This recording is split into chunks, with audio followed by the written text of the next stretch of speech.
जो संबंध शरीर में हड्डियों का है, उसी तरह इंसान के ज़िंदगी में ज़िंदगी और ज्ञान से है। शरीर से अगर हड्डियों को बाहर कर दिया जाए तो क्या होगा, आप समझ सकते हैं। इसी तरह ज़िंदगी में शिक्षा की मौत भी बिना हड्डियों वाला शरीर की भांति ये जीवन से शिक्षा को दूर किया जा रहा है।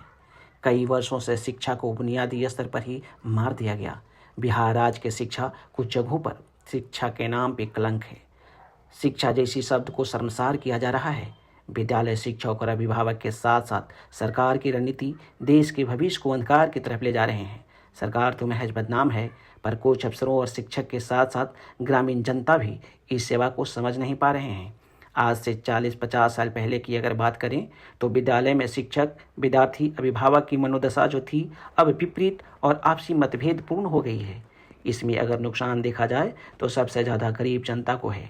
जागो भाइयों जागो, अपनी आंखें खोलो, क्योंकि केजरीवाल साहब की कारनामे चीख चीख कर अपनी सभी राज्यों के आम जनता से बोल रहा है कि जो शिक्षा व्यवस्था अभी दिल्ली में है वो सभी राज्यों में संभव है। अगर मौजूदा सरकार से संभव नहीं हो रहा तो केजरीवाल सरकार को आमंत्रित करें, क्योंकि बच्चे देश के भविष्य नहीं बल्कि आपके यानी अपने माता पिता गार्जियन के भी भविष्य हैं।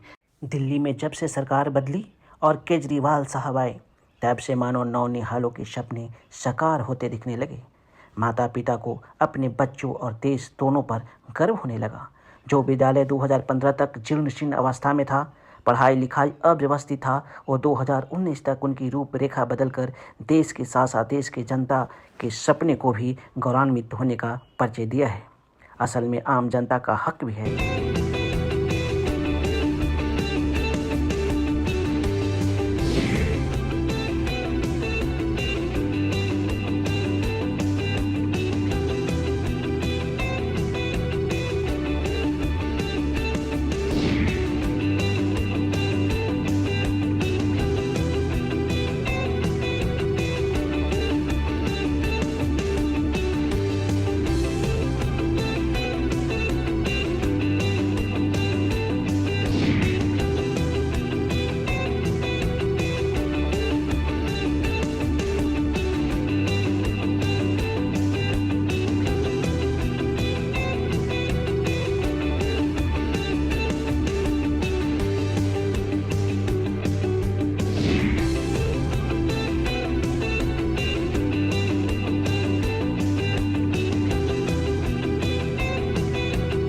दिल्ली के अंदर जो शिक्षा के क्षेत्र में क्रांति हो रही है, उसकी चर्चा पूरी दुनिया के अंदर हो रही है।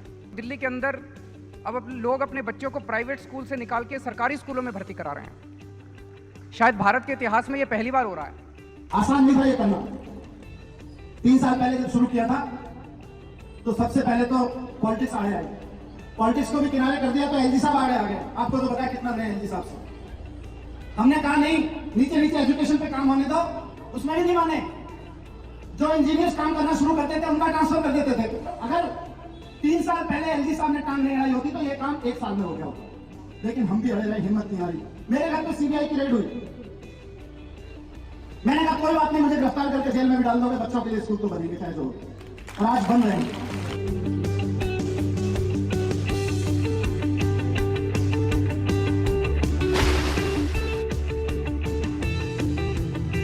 हम बार बार कहते हैं कि बच्चे देश का भविष्य होते हैं, लेकिन अगर हम 100% बच्चों को, देश के एक एक बच्चे की एजुकेशन पर ठीक से काम नहीं करेंगे तो देश का भविष्य कैसे बनेगा। सिर्फ 5% बच्चों को शानदार एजुकेशन और 95% बच्चों को काम चलाओ एजुकेशन, इससे तो देश नहीं खड़ा होगा। एक एक बच्चे को खड़ा करना पड़ेगा, तब देश खड़ा होगा।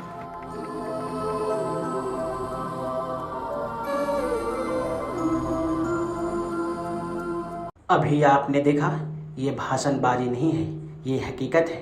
आपको जब भी मौका मिले आप दिल्ली जाकर परीक्षण कर सकते हैं। इस बदलाव ने आपको आश्चर्यचकित कर देगा। मानो ये सरकारी नहीं प्राइवेट स्कूल है, पर सत्य यह है कि जो भी आप इस वीडियो में बिल्डिंग्स और बच्चे देख रहे हैं वो सभी के सभी दिल्ली सरकार के बच्चे और विद्यालय हैं। केजरीवाल साहब का कहना है ये सब संभव पहले भी था, पर किसी ने नहीं किया, क्योंकि आम जनता गरीब हो या अमीर सभी जीएसटी टैक्स देते हैं। पर सवाल बाकी राज्यों से, क्या सभी राज्य में जीएसटी नहीं लगता? अगर लगता है तो जनता के बुनियादी हक, देश के कर्णधारों को इस लाभ से वंचित क्यों रखा जा रहा है? देखिए ये रिपोर्ट। उम्मीद ही छोड़ दी थी कि सरकारी स्कूल ठीक भी हो सकते हैं, लेकिन फिर दिल्ली में आई केजरीवाल सरकार, जिसने 5 साल में यह साबित कर दिया कि सरकारी स्कूल शानदार हो तो सकते हैं। सरकारी स्कूल प्राइवेट स्कूलों से बेहतर रिजल्ट ला तो सकते हैं। पिछले 5 सालों से लगातार दिल्ली के सरकारी स्कूल अपना ही रिकॉर्ड तोड़ते आ रहे हैं और इस साल तो उनका रिजल्ट 98% पहुंच गया है। इस रिजल्ट के भागीदार सरकारी स्कूलों के छात्रों से जब मुख्यमंत्री अरविंद केजरीवाल और शिक्षा मंत्री मनीष सिसोदिया ने करी मुलाकात तो हुई कुछ खास बातें।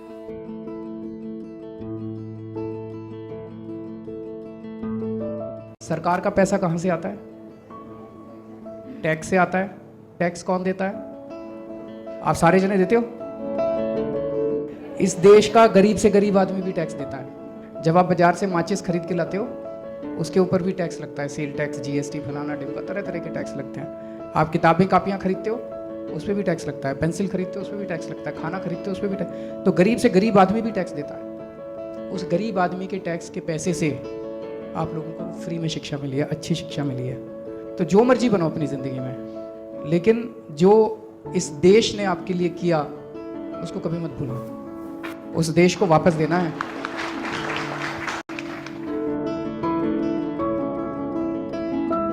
मेरी दादी की तबीयत खराब थी तो मम्मी पापा आ नहीं सकते थे वहाँ से, और लॉकडाउन में भी बहुत प्रॉब्लम, क्योंकि पैसे वो लोग लेके गए थे अपने साथ और हमारे पास थे नहीं इतने।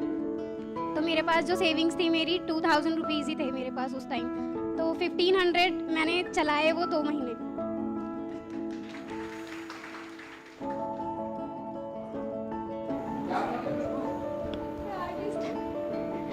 Yes sir, yes sir, yes sir. मैं सर से मिली भी हूँ जब यहाँ पे रॉयल कपल, डच कपल्स आए थे नीदरलैंड से। सर आपकी जो मैकमिलन एजुकेशन इंडिया था, वो जो स्कीम थी इंग्लिश स्पीकिंग की, मेरी इंग्लिश बहुत कमज़ोर थी 11th में भी और 10th में भी, पर उसकी वजह से मैंने अपने मार्क्स ना बहुत ज़्यादा इंक्रीज़ किए और 12th में भी मैंने बहुत अच्छी तैयारी की, जिसकी वजह से मैंने बहुत वीक सब्जेक्ट में भी 94 मार्क्स मैं स्कोर कर पाई हूँ और मैं इसलिए आपका बहुत बहुत थैंक यू करना चाहती हूँ। हमने किसी के कास्ट पे बात नहीं की, पर इस देश में आज भी बहुत सारे लोगों को अपनी कास्ट की वजह से नीचा दिखाया जाता है। आज मैं जिस गांव से आता हूं मेरे पास ज़मीन है और मेरे उसी गांव में एक कास्ट वर्ग है जिसके पास ज़मीन नहीं है, और आज उनके बच्चे और उनके बच्चों के बच्चे 10वीं पीढ़ी 12वीं पीढ़ी भी आके दिल्ली में सिर्फ और सिर्फ इसलिए आके क्योंकि उनके गांव में भी ज़मीन नहीं है, खेती नहीं है 20 साल पीढ़ी पहले, और आज भीख मांगने से लेके छोटे छोटे काम ऐसे करने पर मजबूर हैं और एजुकेशन मिल नहीं पाई। तो आज जब हम शिक्षित हो रहे हैं, आज जब हम समझदार हो रहे हैं एक देश के रूप में, एक समाज के रूप में, तो हमारी ये जिम्मेदारी बनती है। 3 भाई होते हैं, उनमें से एक किसी कारण से, पेरेंट्स की गलती की वजह से या दुर्योग से कमजोर रह जाता है, तो बाकी 2 भाइयों की जिम्मेदारी बनती है कि नहीं बनती कि उसको साथ लेके चलेंगे। तो as a nation, as a society हमारी जिम्मेदारी बनती है कि नहीं बनती कि पहले जो गलतियां हुई उसकी वजह से जो लोग पीछे छूट गए उनको साथ लेके चलें कि नहीं चलें, चलना चाहिए कि नहीं चलना चाहिए।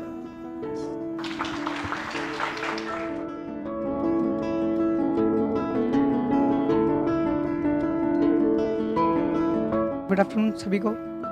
सर मैं बेसिकली बिहार से बिलोंग करता हूँ। सर मैं दिल्ली अपने अंकल के साथ रहता था बचपन से ही। 3rd क्लास में मैंने गवर्नमेंट स्कूल में मेरा नाम लिखवाया गया था। आफ्टर 10th क्लास मैंने अपने पेरेंट्स अंकल का भी घर छोड़ दिया। सर मैं अकेला रहता हूँ और अकेला अपना रेंट पे रहता हूँ, किराया मैनेज करता हूँ। सर मैंने कुछ ट्यूशन्स पढ़ाए, होम ट्यूशन्स, या सर खाली टाइम समय में कुछ फैक्ट्री वगैरह भी देखी।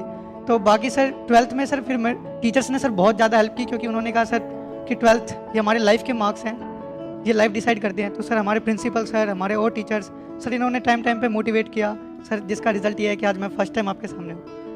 धन्यवाद sir.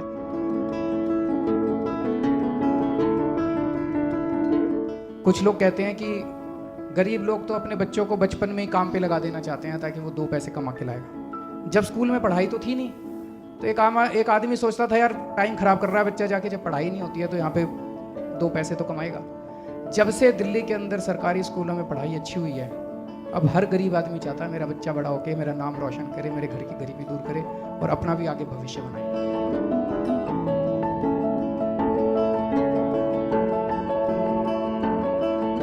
Good afternoon sir, good afternoon to all. Sir मैं हमेशा यही कहता हूँ कि वही टीचर्स हैं, वही बच्चे हैं, वही पेरेंट्स हैं, वही हेड ऑफ स्कूल्स हैं। अब सिस्टम थोड़ा सा बदल गया, व्यवस्था थोड़ी सी बदल गई, एक ईमानदार सरकार आ गई तो सारा का सारा ढांचा बदल गया। तो आप ऐसे ही लगे रहिए। सभी बच्चों के अच्छे भविष्य की मैं कामना करता हूँ और उम्मीद करता हूँ कि आप लोग अपने जीवन में खूब फले फूलें और देश का नाम रोशन करें। Thank you.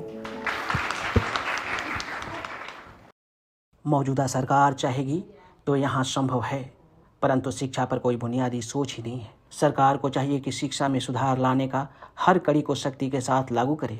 सिर्फ पेपर और भाषण से देश को भला नहीं होने वाला। फ्रेंड्स, ये वीडियो कैसा लगा आप कमेंट जरूर करेंगे। अगर आपने सब्सक्राइब नहीं किया है तो लाइक करके सब्सक्राइब कर दें और दोस्तों में शेयर कर दें। जय हिंद, जय भारत।